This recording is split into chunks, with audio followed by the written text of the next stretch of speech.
Out we go. Even throw the punches, your stance must be right as far as your pivot. You start off with your pivot, get on your pivot, and it's light. The jab goes like this. This is exactly how the jab go. Jab. Counterpunching. But overall, I have to say Crawford. If you go down the list and ask me about tactical advantages, most of them are Crawford. Floyd Mayweather recently visited Terence Crawford's training camp, offering valuable insights on how to overcome Canelo Alvarez. During his visit, Mayweather shared strategies that helped him secure victory against Canelo in their 2013 bout. He advised Crawford to focus on speed, sharp defense, and precise counterpunching to exploit Canelo's weaknesses. Mayweather's experience and guidance could give Crawford an edge as he prepares for this career-defining challenge against the bigger and powerful Alvarez. You bring the hook with it. You can go to the body. Jab. Just double jab. Triple jab. At a recent press conference, Canelo Alvarez did not hold back in his assessment of Terence Crawford's career. He pointed out that in his view, Crawford has not faced any truly elite opponents so far. Canelo expressed confidence that he represents a level of skill and experience that Crawford has yet to encounter. This statement wasn't just bravado, it was a psychological tactic designed to plant doubt and pressure on Crawford ahead of their showdown. Canelo's remarks reflect his belief in his own legacy as one of the sport's top fighters, and he seems determined to remind everyone of the gap in experience between himself and his challenger. The last fighters that you fought, they ain't on my level. And I fought everybody. The last fighters you fought since 2002. Mention me one. You Since mention me 2002. one elite fighter. Just one. You. Oh, me. Look, It's gonna you. be me. I don't And care you about will- nobody else. And you will see that. You. So when I beat you, is you gonna be a nobody? When I stump a mud hole in your ass, is you gonna be a nobody? Same shit everybody else been saying since I moved to 147, I ain't fought nobody. Every last one of them stump a mud hole in their ass and he gonna be next. Watch. Live, only on DAZN, June 28th. Jake Paul versus Chavez Jr. Buy now at DAZN.com/buy. Max Kellerman gave a sharp analysis when comparing the two fighters. He highlighted how Crawford's jab has become one of the most effective tools in boxing today. Kellerman noted that although Canelo once possessed a similarly sharp jab, it has faded over time, and now Crawford's precision and speed in this area give him a clear edge. Furthermore, Kellerman emphasized that Crawford's tactical intelligence could present major problems for Canelo, who primarily relies on his natural size and power. This breakdown underscores how strategy and technique could outweigh physical attributes in this matchup. Best jab. Crawford. Best defense. Crawford. Nowadays, Crawford. I would say early in the fight, Canelo. And earlier in his career, Canelo. But he hasn't been that kind of fighter in recent years. Although Crawford is also hittable. With any fighter, when you talk about their defense, the question is not, can they be hit with a shot? You take punches. Everyone, the greatest defensive fighters ever get hit. Pernell Whitaker, Willie Pep, Floyd Mayweather, they all get hit. The question is, can you hit them with combinations? And both guys are hard to hit. With the two-piece, hard to hit. So who has the best footwork out of the two? In terms of cutting off the ring, last fight notwithstanding, Canelo has gotten much better at cutting off the ring. But, early in his career, he had a problem with that and was much more comfortable counterpunching. But overall, I have to say Crawford. If you go down the list and ask me about tactical advantages, most of them are Crawford.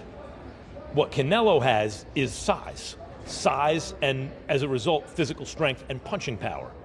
Canelo also has a great chin. A great chin. But in terms of, if you want to go skill for skill, especially the recent version of Canelo, who's had to turn into a seek and destroy guy, who had to learn as his career went on to cut off the ring and not just follow guys around. Like Lara, Trout, Floyd, he followed those guys around. He had trouble because he's really a natural counterpuncher who wants you to come to him. Nicky Koali, grandson of Muhammad Ali, has openly voiced his support for Terence Crawford. According to him, Crawford's character and skills inside the ring are exemplary. Ali admires Crawford's dedication, discipline, and talent, seeing him as a fighter worthy of being called one of the greats. His endorsement highlights how Crawford's influence goes beyond mere achievements. It speaks to the respect he commands among boxing figures connected to historic legacies.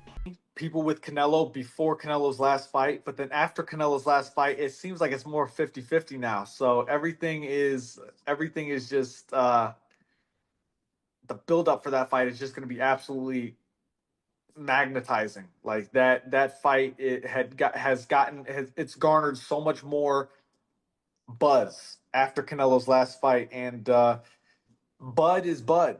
He's one of the greatest fighters in boxing history. He is one of the greatest fighters in boxing history. So it's going to be a fight. It's going to be awesome to watch. Have you sparred any of them? I haven't sparred Bud yet. I haven't been in Canelo's camp. I've met Canelo a few times. I love Canelo's team. Canelo's one of my favorite fighters. He's been my favorite fighter for the longest time.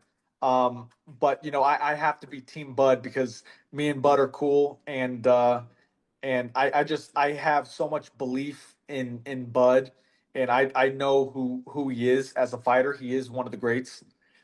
So he could do anything he wants. And being around both of them and seeing how they work and train and things like that, what makes both of them the fighters they are, in your opinion? I've watched Bud, so for Bud in particular, he's calm in everything he does, and that kind of calm is scary to watch because it shows experience. You can see that he's been doing this for decades. Canelo Alvarez has acknowledged Crawford's abilities with professionalism. He stated that when fighters operate at the highest level, weight classes lose some of their significance because true professionals can adapt. Canelo expressed his commitment to preparing with maximum intensity, understanding that facing Crawford requires more than relying on natural advantages. His comments reveal his respect for his opponent and his awareness that this bout demands peak conditioning and sharp strategy. Smaller guy, and why do I need to fight this guy? For you, what changed? Tell me about the moment where you're like, you know what? Maybe I'll do this. This sounds like a good idea. No, if you're thinking about it, look how big turns this fight.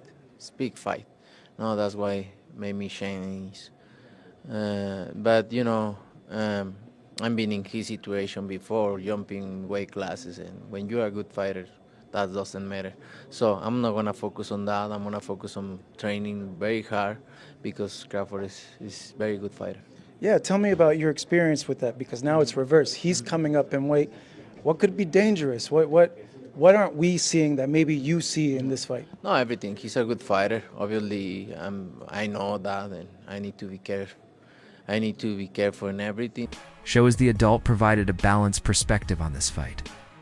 He praised Canelo's physical strength and the intense nature of his training camp, highlighting how these factors contribute to Canelo's consistent dominance in the ring. At the same time, he recognized Crawford's unique ability to understand and counter tricks due to his wrestling background, which adds layers to his defense and attack. However, Showbiz maintained that Canelo's experience and natural size advantage give him a slight edge in this contest.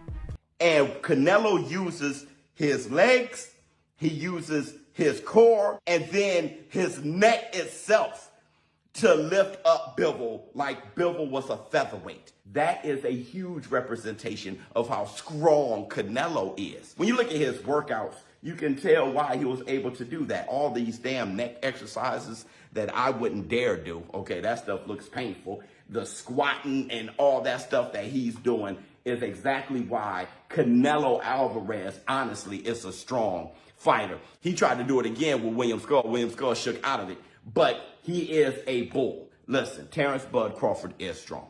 He is, okay? And he understands leverage, and he understands those things because he wrestled. Honestly, very true. But Saul Canelo Alvarez is also extremely strong. Now, let me know how you feel in the comments below. We're in the zone, war room. That's it for today's video. Stay tuned. Until next.